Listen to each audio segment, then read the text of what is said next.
All right, it's 5 o'clock Tuesday. I know it's a busy time. That's why a lot of people wanted to come but couldn't. But thank you for your time. Thank you for coming to the seminar in person. My name is Danny Shaw. I'm the host for today.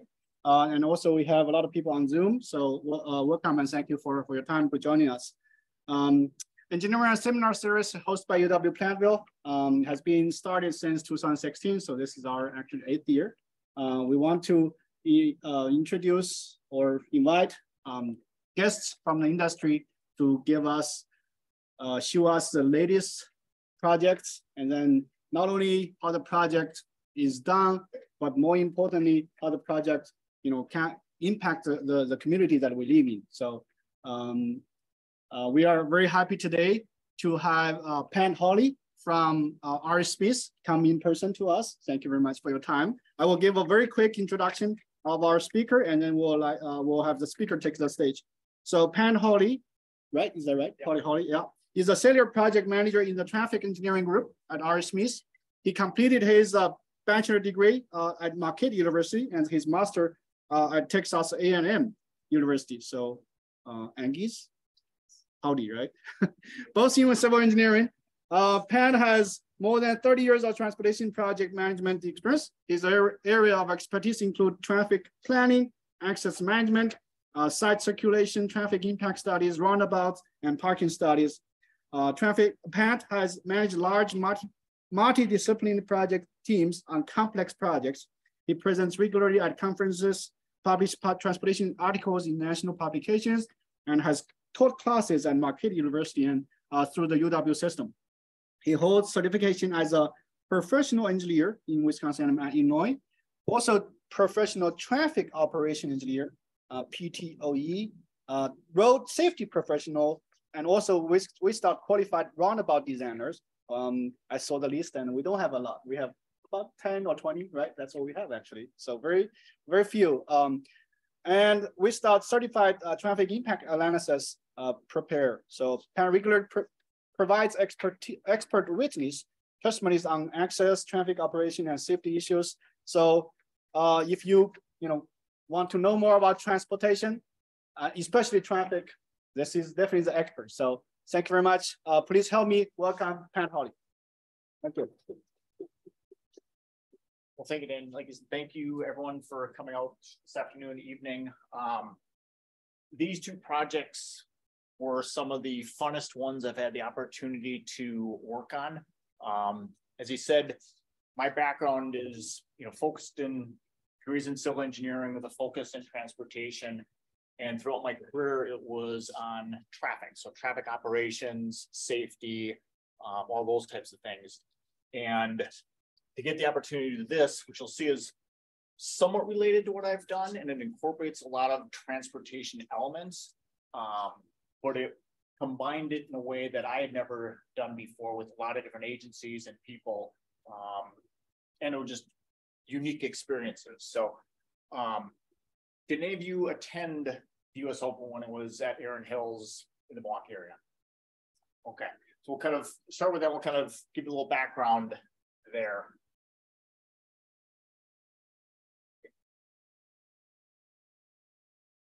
This way.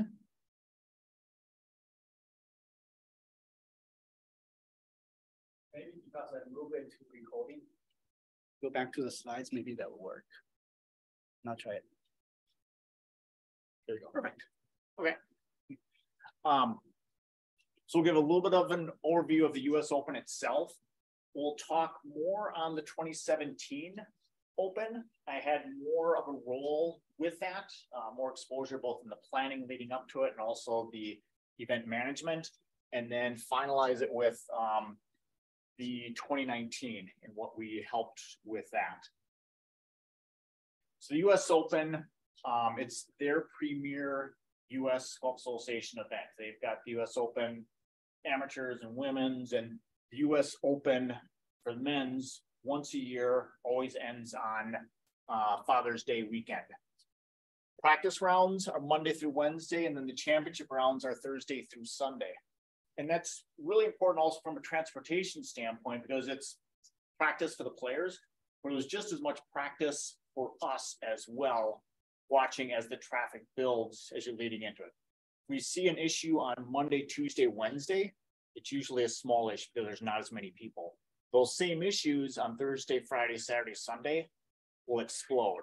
So we caught a lot of things that you see early on that we're able to adjust prior to all the people coming.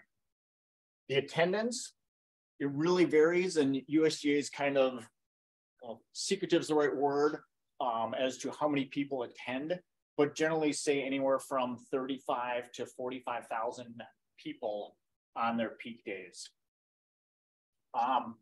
Their philosophy with parking planning as a whole is typically to park the people remotely and then shuttle them in. There's very few locations that have the parking capacity to house that many people. And we'll show a couple different, might be the next. Yeah, so over the last 25-ish years, these are some of the, I call them like the iconic US Open locations. So Pinehurst has hosted 3 since about the 2000s. Torrey Pines, Pebble Beach, several in the New York area, Wingfoot, Shinnecock, Bethpage, and Oakmont. And then there's a handful of like one-offs that have occurred like once or twice. The ones in New York, have been around since the 1940s. They've been there forever. Pinehurst is relatively new. But all these locations, none of them have on-house parking that can house enough vehicles for 35, 45,000 people. So they'd look to shuttle the people in for more remote locations. So we'll start with Erin Hills.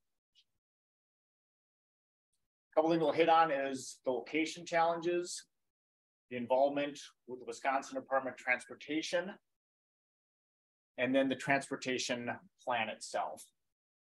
So Erin Hills is about 35 miles as the crow flies from downtown Milwaukee, 11 miles from I-41, and 16 miles from I-94.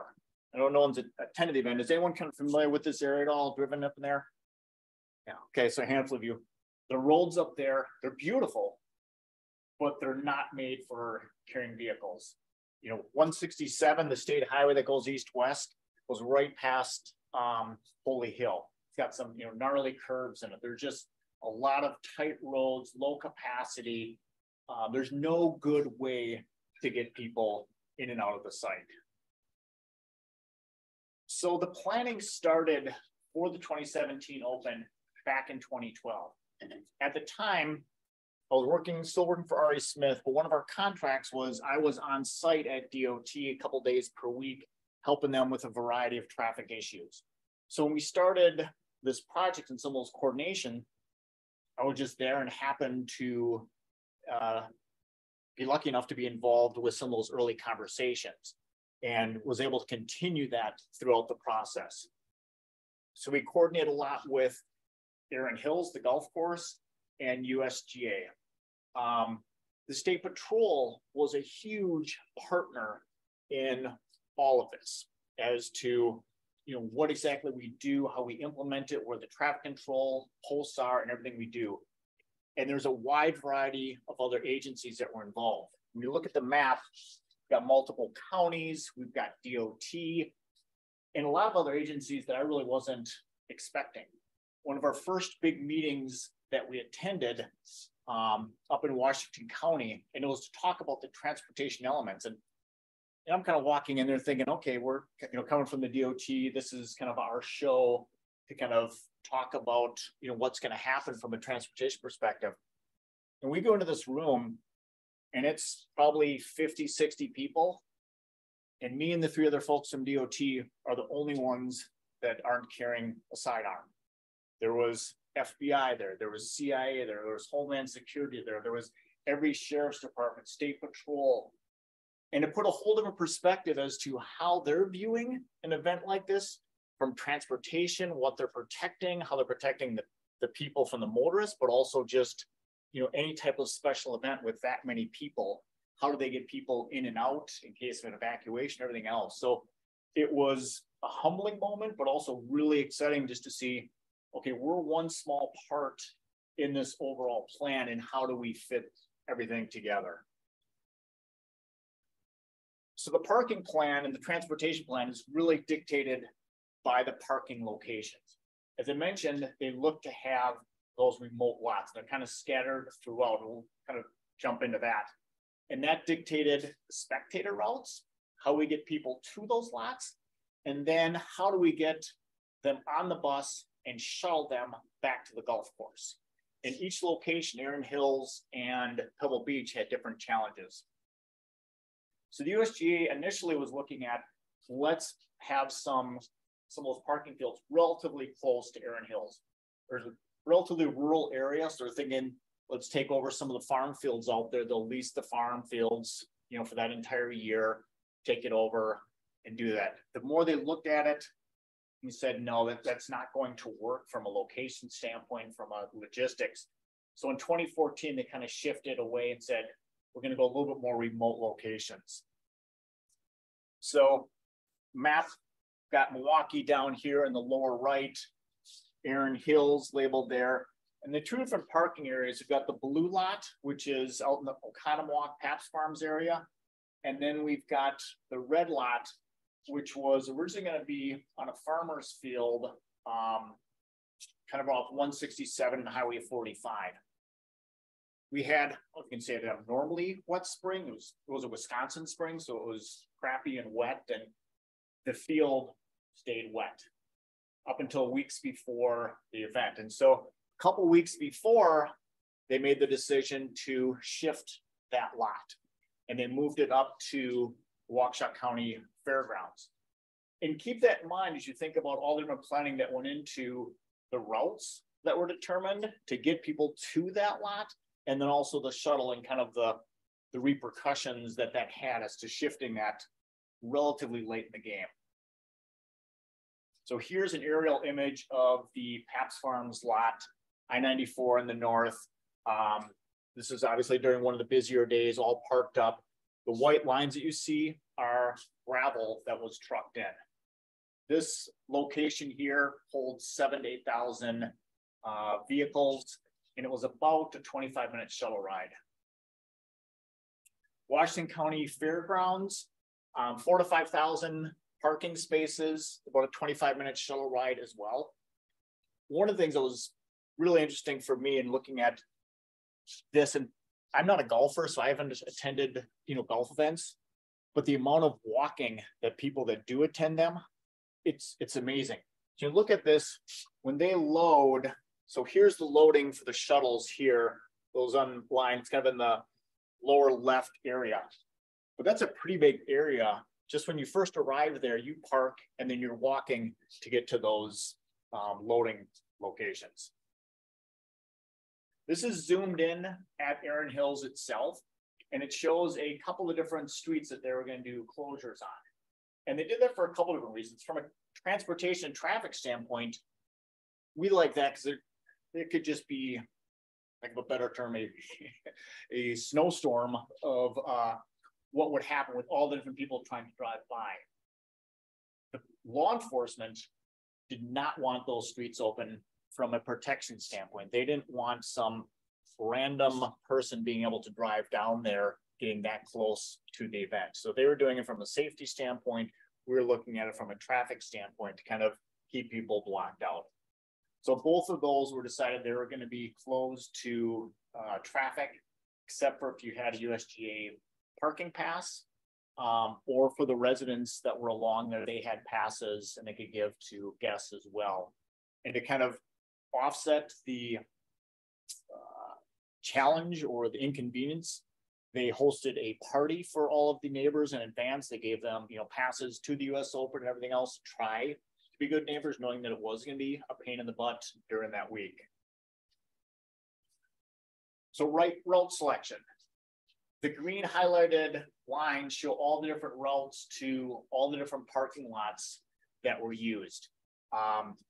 This was an ongoing and iterative process between DOT and USGA as the parking lots would change, and they didn't know a lot of them up until the end.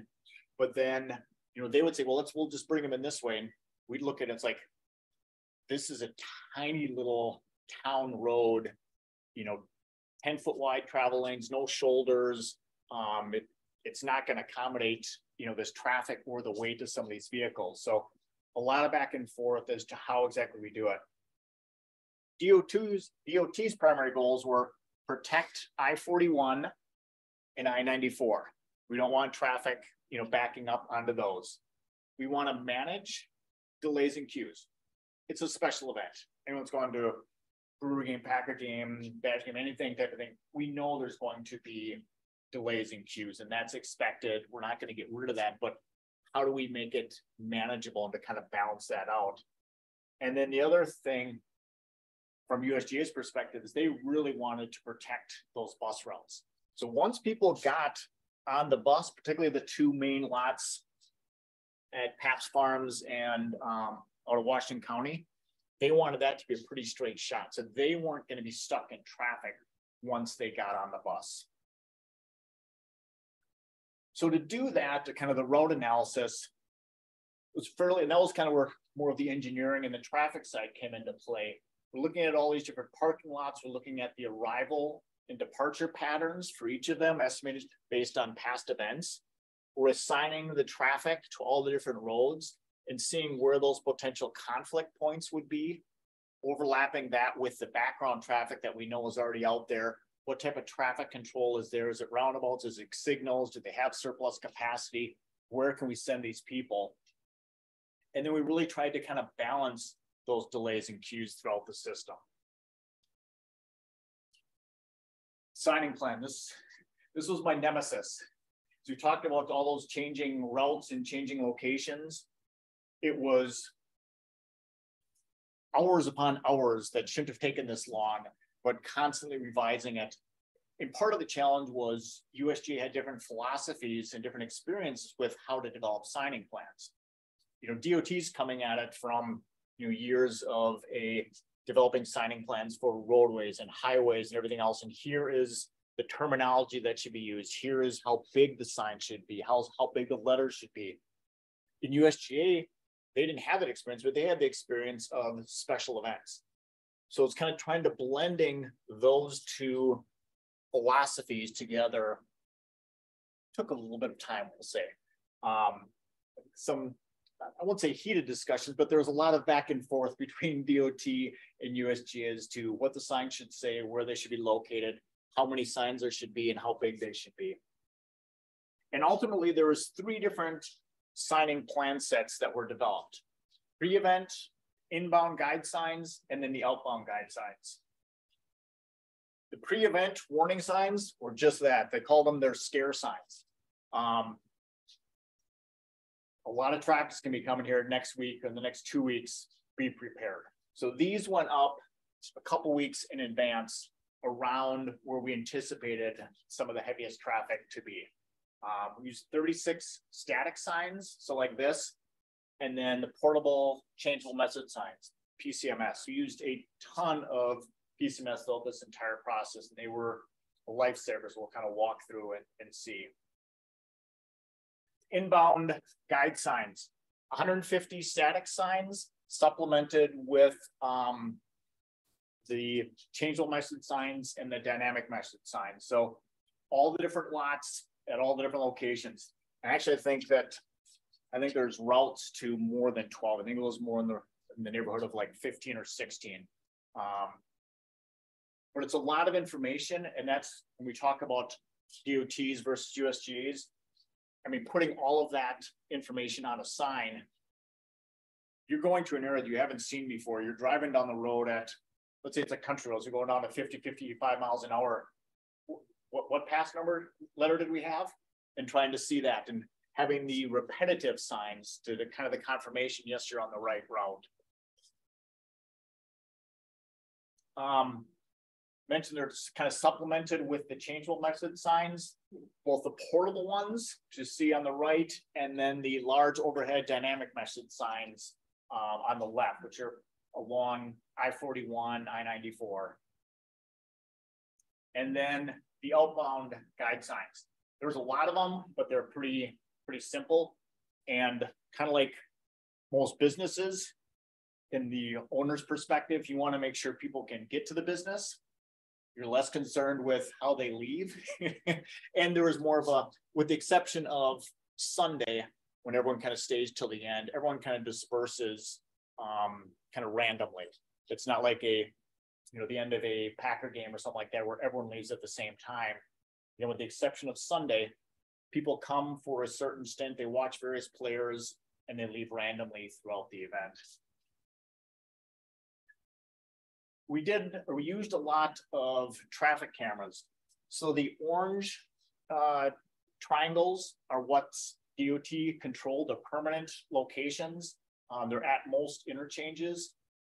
One of the neat things about, we had the opportunity for what we were doing, you could actually control them. So all of them are controlled usually by the traffic management center in downtown Milwaukee.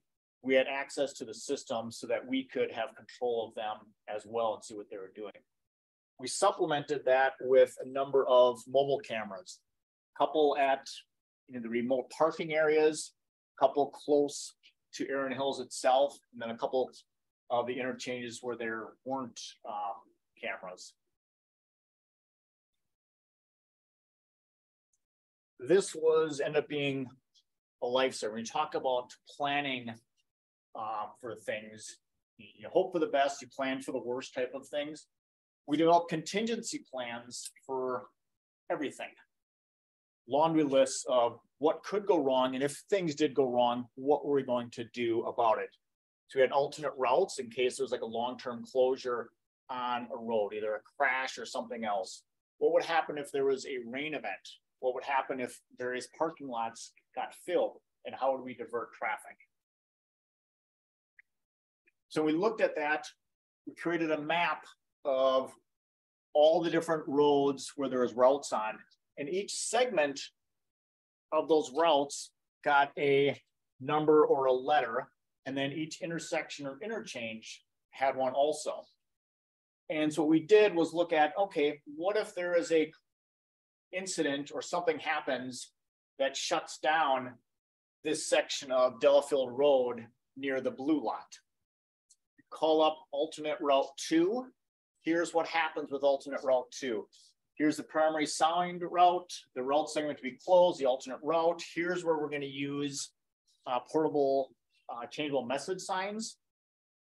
The alternate route static signing, that was already in place. We already had those signs up and ready to go. We also had notes as to, showed, I think if I have it on this one or not, but all the different locations of where our portable changeable message signs are, the ones that were on trailers. We knew where those were at all times. And if an alternate route had to be called up, we're moving this sign from this location over to here to implement it. The other aspect of that was a spreadsheet for each of the different alternate routes that identified what was happening and then what the messaging was going to be on those portable changeable message signs, and if need be, on the freeway dynamic message signs. So you're not in the moment trying to think of what are we going to say and how does that come up. And I'll touch on this later, but there was not as simple as I would have thought to putting together the messaging for those changeable message signs and what you can state on them and how many letters and the lack of letters that fit. The purple lines show the shuttle routes. So going from the primary spectator bus locations into Erin Hills. Again, that was collaboratively done by USGA and DOT to not overlap with any of the other routes and to kind of, in some ways, kind of come in via the back door to not conflict with the other locations. So this was a neat part of seeing kind of behind the scenes. USG hires a company, Country Club Services. And what they do is they do parking for special events across the country for all different types, all major events. So they've got a core group of people that they will fly around and set up. And it was really neat to watch them at work as to how they park people and how they load people and the science behind it. What they would do here, so this is at the Red Lot or up in Washington County Fairgrounds, is as everyone would park their car, they'd walk over to the tents. They're screened there. So it's a security checkpoint. They go through that point. So once they get to the golf course, you know, they can go straight on. All the parking is free. The shuttles are free. They really want to encourage that. So they send people through the security checkpoint. They come out here and go into corrals. They count them off in however many the bus can hold, let's say 50 to 60 people, corral of 60 people. They're able to load 5, 6 buses at one time. Boom, they load those buses. It's pretty quick. The next 6 buses pull up. You've got 50 to 60 people counted out. They climb in the bus and off they go. This is an aerial of Erin Hills, and it shows the 2 different, the red and the blue lots in their shuttle bus circulation. Even the bus routes, once they're on site, don't overlap, so there's no conflict there. They're pulling up to the yellow shaded area. They drop off the people, and then they walk in. You can kind of see kind of the mezzanine area that they go through. USJ's philosophy is that the buses wait on guests, the guests do not wait on buses. You can see a couple pictures here of like what they would do at, you know, the end of the day or in the morning, and where they would have the buses stacked up. Just dozens upon dozens, if not hundreds of buses at one time ready to go. And not to say that there weren't delays on some days, there were, but they certainly came prepared to kind of have to minimize that as much as possible. And it was looking at, you know, talking with some of the bus drivers. They pull them in from all across the US. And they have contracts with like the school buses for that, but particularly the coach buses. There was people that were coming in from all over, which makes sense.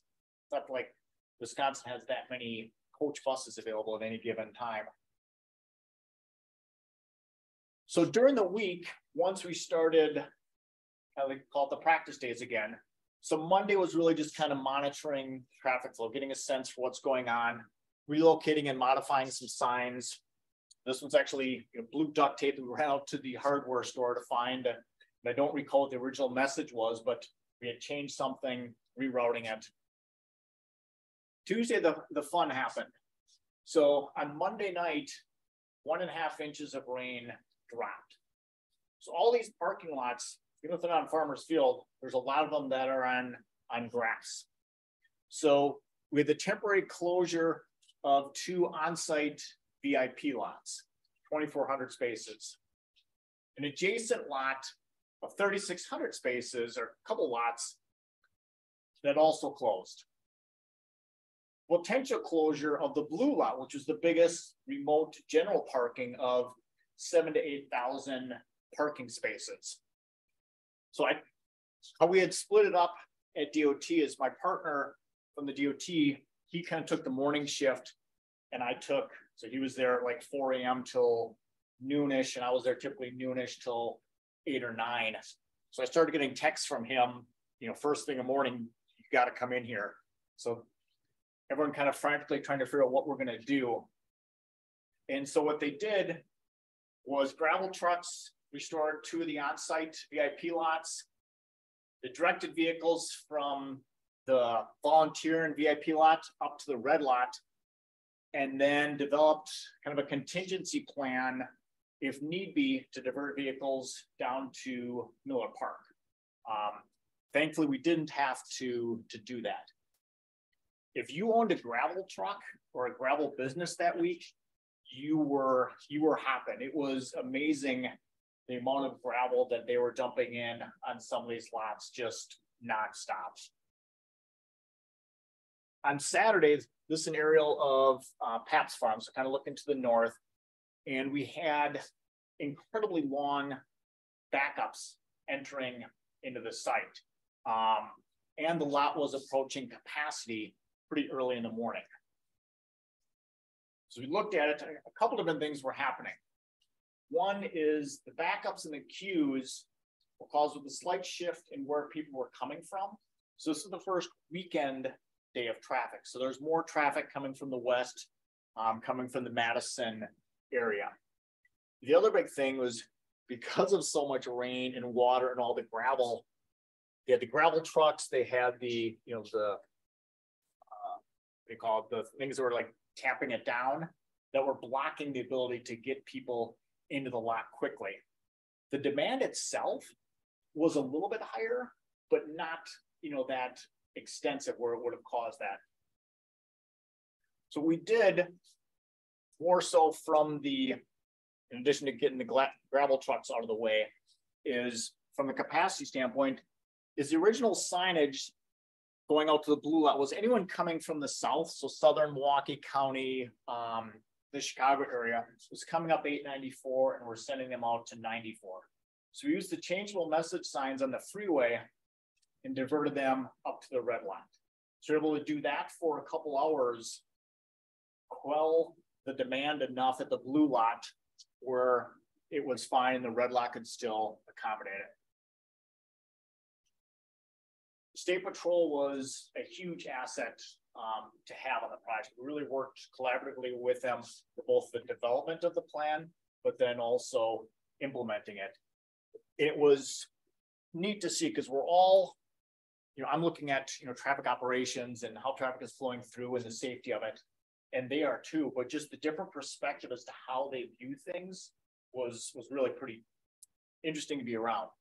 The other thing that was neat was kind of that mentality of when your boss tells you to do something, you do it. And in law enforcement, military, whatever it is, there is no hesitation. If my boss comes to me and says, hey, Pat, what do you think about this? Maybe we should do this. Like, we're gonna have a little discussion. We're gonna talk if it's the right thing to do. It's like, go do it. And those guys just immediately, whether or not they felt it was the best thing to do or not, they would circle back afterwards and talk about what worked. But it was just instant and kind of that line of command. And they talk about it for special events, but more so just State Patrol as a whole. That's just how they operate to get things done, to make sure they are acting, you know, very promptly.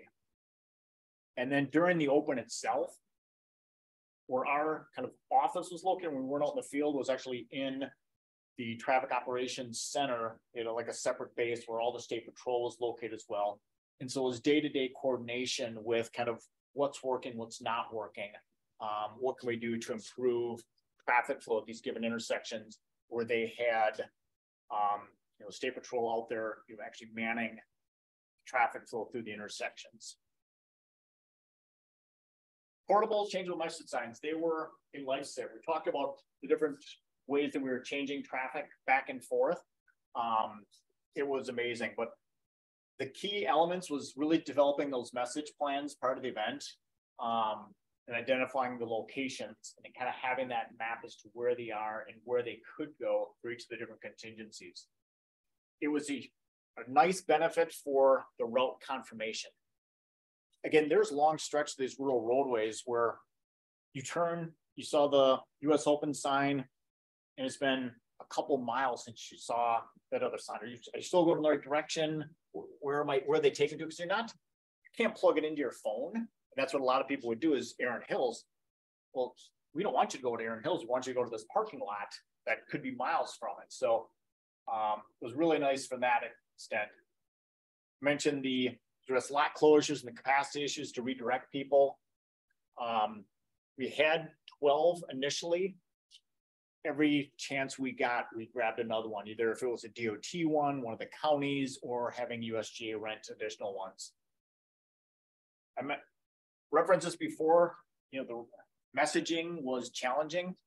You've got 8 characters per line, 3 lines.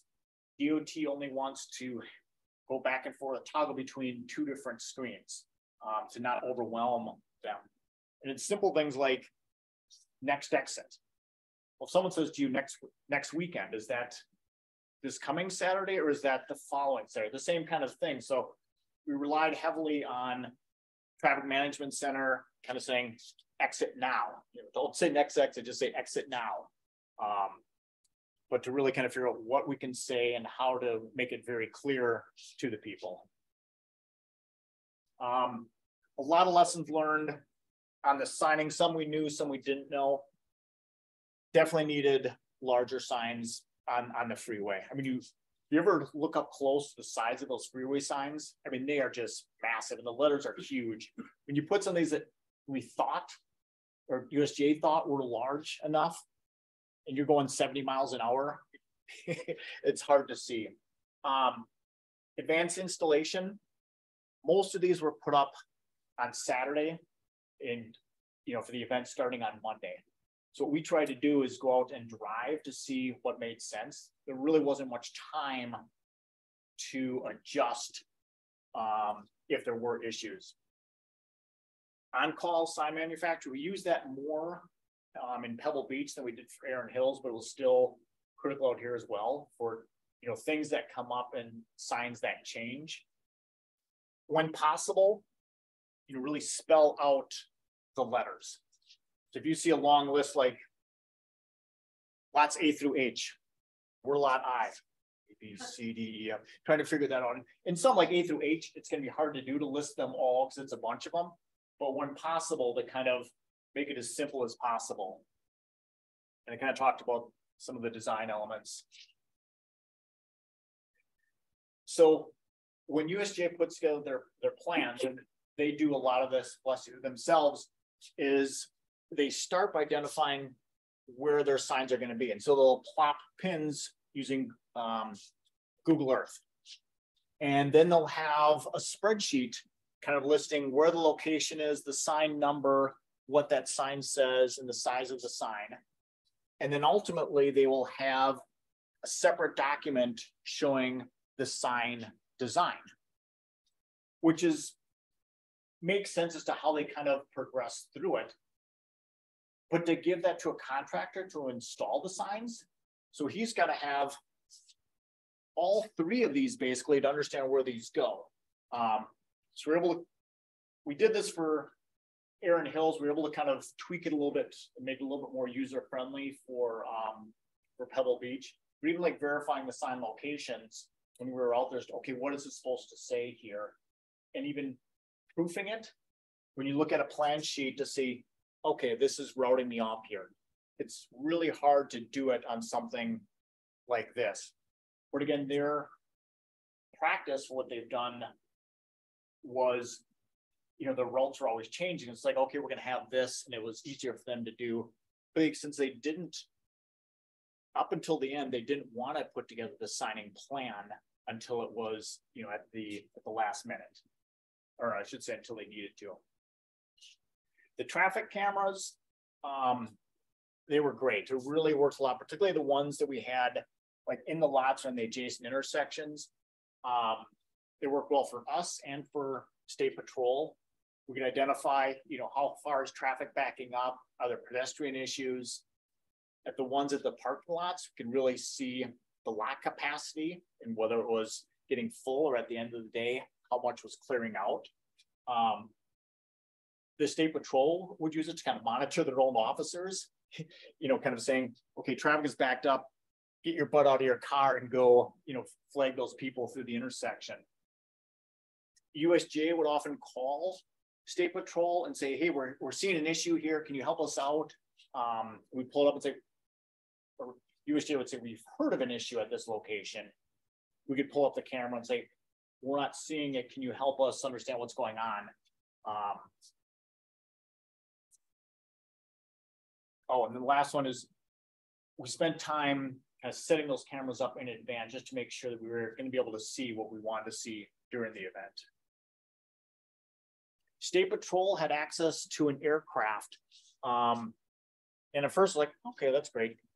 They would send back images to us on a pretty regular basis, not quite real time, but it was really nice to be able to get images of all the different parking lots on a regular basis so we could see, this one's at Erin Hills itself, how full are the lots getting? So it kind of supplemented some of the cameras that we had, and it was more comprehensive.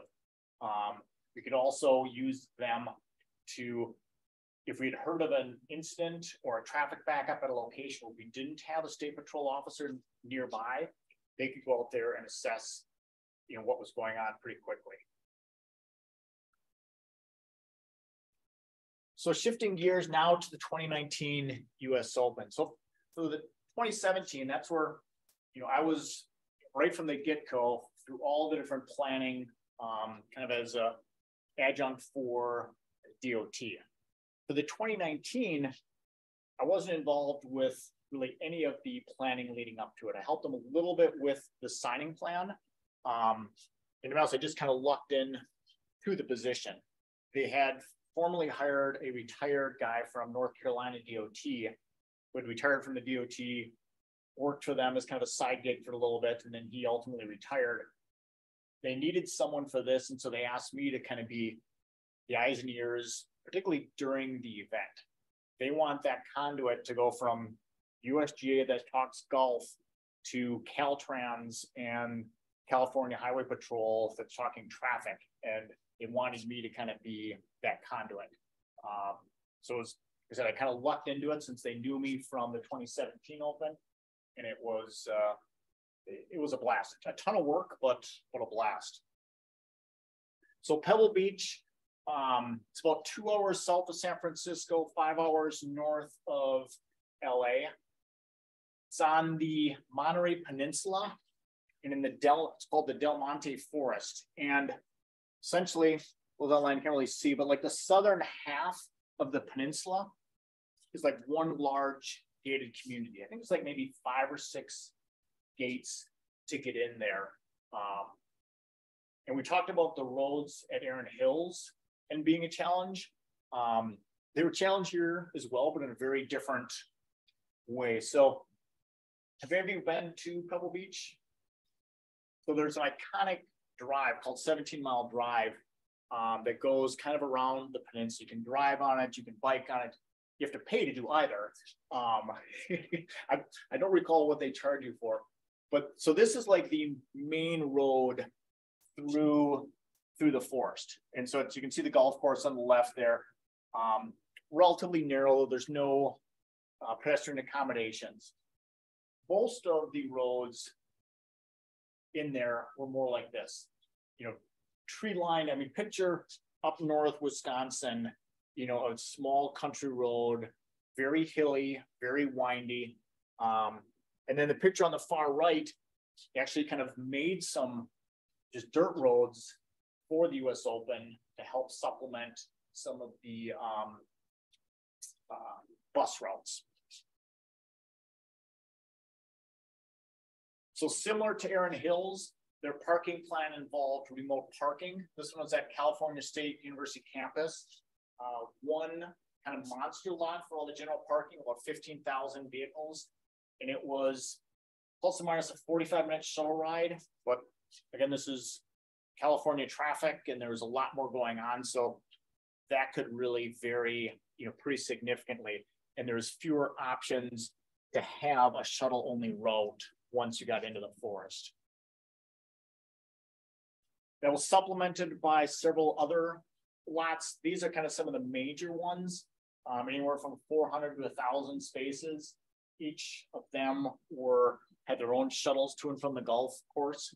And then there were several other, smaller lots that were just tucked in anywhere. Some of the other golf courses, on the peninsula had a maintenance facility. They would stick, 100 cars there, just, randomly sticking people wherever they could. They used 17 Mile Drive as kind of a parking lot along the edge there, and had several hundred cars parked along there. The shuttle would drive up and down and grab people. So once you got in a shuttle bus, whether you're a volunteer or a fan, they would bring you to the golf course and drop you off in a couple different areas. So the blue is the shuttle buses that's coming from California State University. The yellow is corporate shuttles. So like, I'd say smaller buses.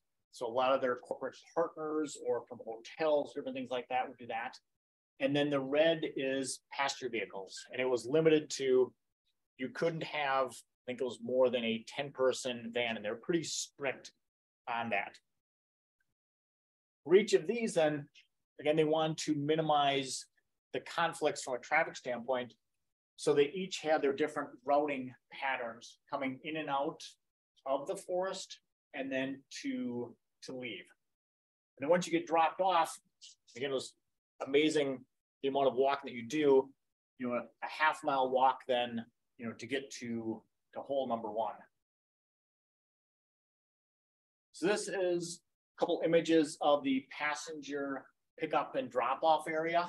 The vehicles would come through, you know, line up 2 rows of traffic. They'd stop them. They'd have, you know, workers out there, kind of unload the cars, go into the gates on the left side. And then the image on the right shows kind of what they had put down, kind of a temporary, well, yeah, pavement, but a driving surface that they created, knowing this is going to get a fair amount of traffic and to keep it solid under any conditions. So it was originally set, I don't know if it was originally set up this way, but the parking lot folks wanted to circulate it counterclockwise, because that way, if you're dropping someone off, they'd be getting out on the passenger side of the car and going straight in. But what that did, is we've got this one-way street out here, is now you've got that conflict point on the one-way street. We've got exiting vehicles turning left, the people on the street trying to turn in. So we had kind of a big powwow with kind of, well, we tested this, didn't work, went back to this one, was much more efficient, makes sense, kept everyone flowing through, and it was still safe in the passenger drop-off area for them to get out on the other side and walk around. Ubers and Lyfts were, the difference between 2017 and 2019 was dramatic. And part of that obviously is Erin Hills is out in the middle of nowhere. So there's not a lot of Uber and Lyft options out there. But there was tons of them here, and trying to manage that was challenging, because it was a great option for the people to come to do it, as opposed to, well, I don't want to take that drive out to here, take a shuttle bus, sit with people that haven't showered for a week and whatever it might be. So USGA really said that they've been seeing more and more Uber usage, Uber and Lyft at their events, which again, you know, makes sense. So this is kind of a close-up of California State parking. And what they did was they routed all of the traffic in at this interchange down here, circled in yellow. We've got 2 different routes that are coming in that way. The yellow route is all the passenger vehicles, so everyone coming that's going to be parking there. And then the green arrow is the shuttle bus, so the buses that are going to pick everyone up. And this intersection, signalized intersection, also manned by California Highway Patrol, was backing up. You can see in the image on the left that it was backing up all the way to the ramps and starting to impact California Highway 1. So we did a couple different things. Actually, before I get to that, so this is a close-up of the intersection in question where the backups were happening. So it's got a single left turn lane. State Patrol is out there trying to get vehicles to use both lanes. Some were doing it, some weren't. It was pretty haphazard, even when you kind of shoo them in. So we did a couple different things. We made a couple additional signs. US Open 2 left lanes, which helped. But again, those are, you got to be able to see that. Now they're ground mounted, so they're down a little bit lower. You know you're turning left, so you're not always looking to the right, but that helped. We added cones along there between the 2 through lanes. And then during the busy times, I would actually physically go out there and kind of be directing traffic to use both lanes and to kind of manually get people in there. And it really worked very effectively. We're able to kind of minimize those queues and then the better utilization of both the lanes. So we talked about country club services and kind of their expertise in parking people. So this is California State University, a huge parking area that they had. So we've got the main parking bays to the left. They've got these 3 different areas out here. And what they would do to minimize backups is they would kind of divert people to different areas. So the number of people that they had working was amazing. They'd have, people at the entrance, they'd have people along the way, but they'd have different stations like in each lot to direct people. So as you wouldn't send everyone to one area because people are getting slow out of the car doors are open, traffic starts backing up. So they'd send, half a dozen cars to one, then they'd send them to the other. Even then, during the busy times, traffic would back up. So the intersection that we just talked about before is just to the south of here. So we have the dual lefts. We kept them in the 2 lanes. They went to the north, turned right. And during most times, we were able to have them both enter at that main entry point. What they would do is if traffic would start to back up, there's a little slip lane that they would divert there, and they would send people in that way to kind of free up traffic from backing up on 2nd Avenue here. And then they had a third kind of release valve, which I think they only had to use twice, which was at right when you first hit that parking lot, and it was all coned off, and they would send people in there, and they were able to clear out people pretty quickly from those locations. California Highway Patrol and the coordination. So we talked a little bit about Wisconsin State Patrol and working with them. For this week, I worked a ton more directly with these guys, just on a day-to-day basis. And it was a neat experience, and more before your time, but sure many of you heard of, the old TV show Chips and driving the motorcycles and everything. It was like the real life Chips that were out there. And again, just their perspective on traffic and safety and getting things done was really fun, to be around, and just kind of very much problem solvers as to, okay, how do we get this done? Make sure people are safe.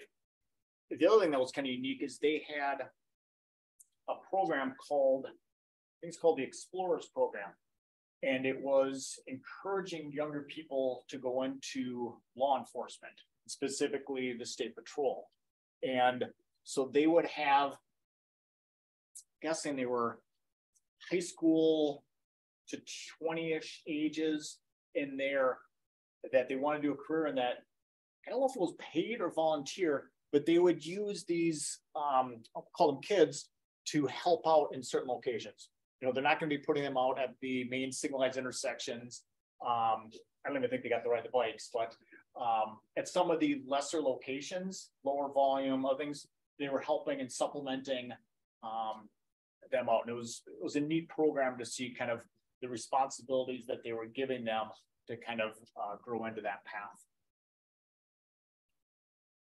Kind of wrapping up some of the keys to success: the stakeholder coordination, having the mutual goals.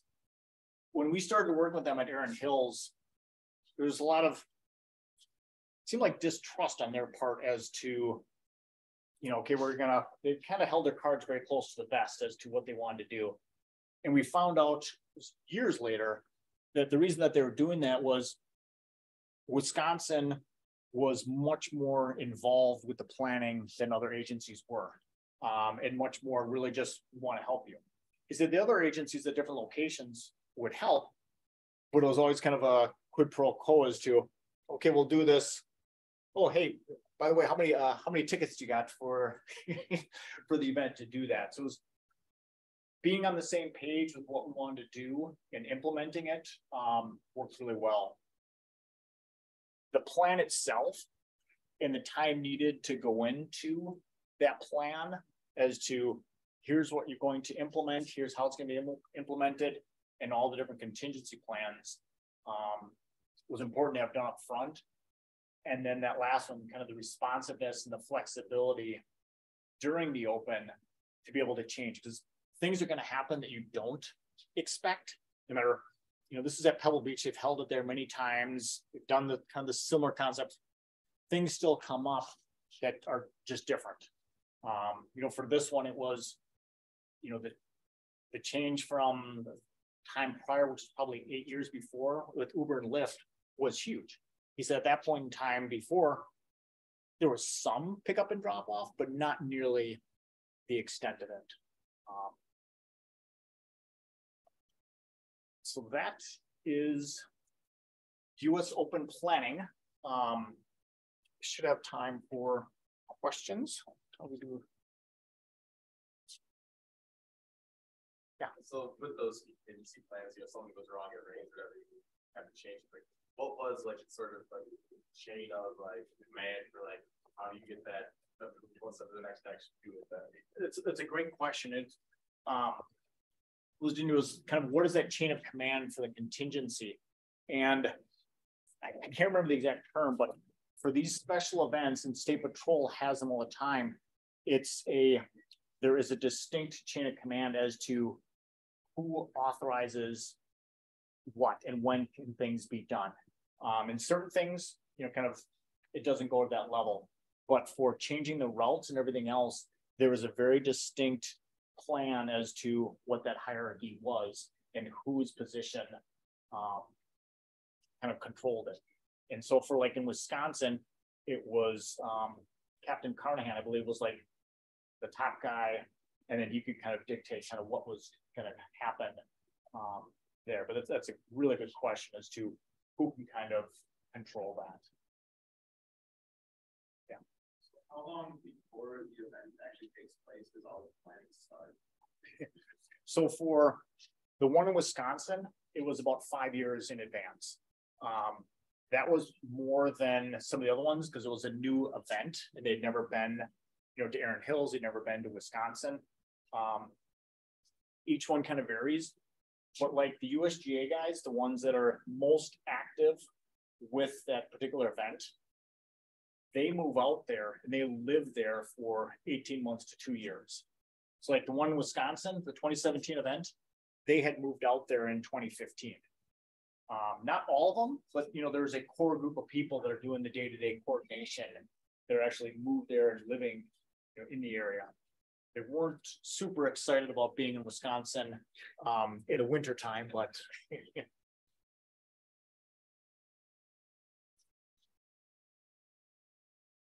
other questions?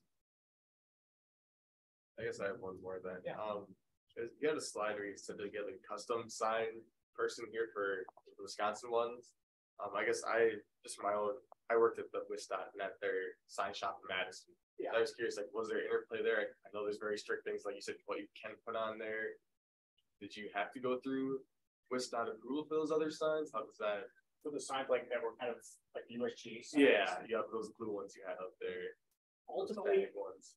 yes, they did, but not to the same level of, you know, like for which like Tom Heidel or the state signing engineer didn't have to sign off to say yes. So there was some latitude there, but that was, I'd say, some of the rub was us kind of pushing to say, you know, these are kind of the standards we want you to follow, and them saying, this is how we've done it in the past.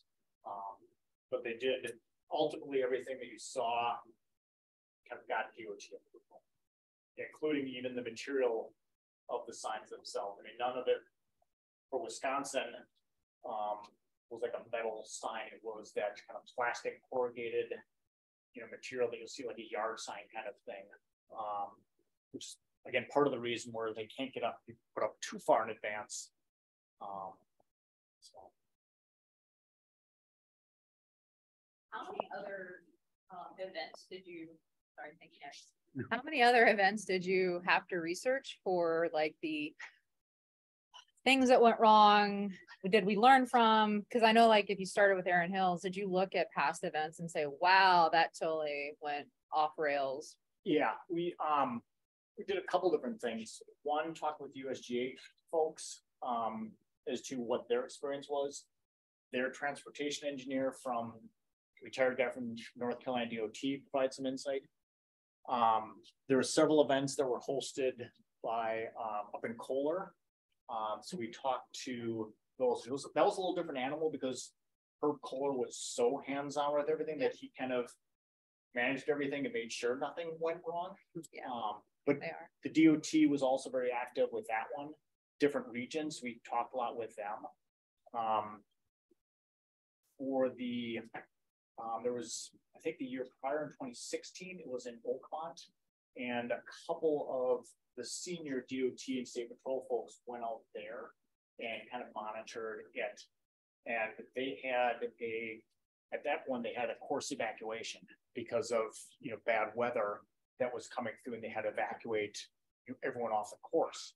Thankfully, we didn't have to have that, but just think about, you've got 45,000 people scattered across there. How do you get everyone off of the course, and where do you send them? Do you send them on the buses back to their lots? Well, I'll ask you a question that probably a lot of people want to know. So, are we using taxpayer money to do all the things, or we get money from the USDA? Well, for the kind of two different elements. So the 2017 one, WSDOT was a partner with them. So the time that WSDOT folks put in, the time that State Patrol put in, everything else was kind of their contribution. USDA did, I know, pay, they had an agreement with like Washington County, the Sheriff's Department. They were like the host agency for, because the State Patrol, like for this type of event, they don't have enough people in the Southeast Wisconsin. So they pulled people in from across the state. So USGA would feed them and put them up in hotels and things like that. I don't know all the different financial elements. For the Pebble Beach one, that was, they hired me directly with raSmith to help with the signing plan, and then to be there for the event and cover that. Because when someone come to visit, they pay the ticket to USDA, right? The USDA collects the tickets. Yeah. So, so the whole week, that's a lot of money. So I'm assuming they're going to distribute to all those counts. So, sir, yeah. And I think it's kind of the debate of any sporting event or special events. And, it's coming up with the Brewers right now as to, are they going to pay additional money for, stadium improvements and everything else, and balancing the money that's coming in for those special events with the services that are being put out. And I'm by no means an expert in that. I know that they did pay certain elements and pay for certain things, but I don't know, to what extent. But when you see, and you talk about all the money coming in, the infrastructure that was put in, we talked about, just like the gravel at some of those exterior lots and renting those lots on the golf courses themselves. Just it's like you're walking like inside a building, but it's all, structure that's been built, like huge decks that they put, their tents up on and everything else that are there. They're essentially building a city, in advance. So I would have loved to have seen kind of the balance sheets to see how much things cost and where it goes to. Very, very interesting. Thank you. Yeah. Any other questions? All right. Let's say, do we have anything from the Zoom, and then we'll see. Otherwise, I think it's 6 o'clock. Surprisingly, we don't have any question from the Zoom. All right, all good? No other questions? Okay, so. Yep, sure, go ahead. So you said you're not a golf fan. How did that impact your view of planning? Did it sway you, that personal sway into it? I'm just kind of curious. I think they kind of like it. It kind of came over. We were talking with them at Pebble Beach, because the guys, so working with a couple guys from Caltrans, and they kept not necessarily sneaking out of the course, because Pebble or the USGA folks were like, you got to make sure to get on the course and everything, and they were kind of laughing at me like, well, we know that you're not gonna. And I really did want to. I mean, it's Pebble Beach is just absolutely beautiful. So I viewed it less from a golf standpoint, as just a special event thing, as to, people that are coming there, but learning kind of, even just, I've been to a handful of events, but knowing that, okay, it's not a distinct stop and start. So when do people arrive? When do people leave? What is their typical duration, at the event? Learning things like that was pretty interesting, I felt. Does that answer it? Yeah, that's good. Yeah. Okay. All right. So how about this? 6:05. I'm first gonna officially close it. In case if you have any questions, you don't want to be recorded, feel free to ask after I stop the recording. Thank you again for coming. If you have something to go, feel free to leave. So same to the people on Zoom. Thank you for your time to join us. And then the next seminar will be April 25, I think. So hope you can come again. So let me stop recording. Where is the stop recording? Stop sharing, and then I'm gonna stop recording. Oh, I lost it. Here it is.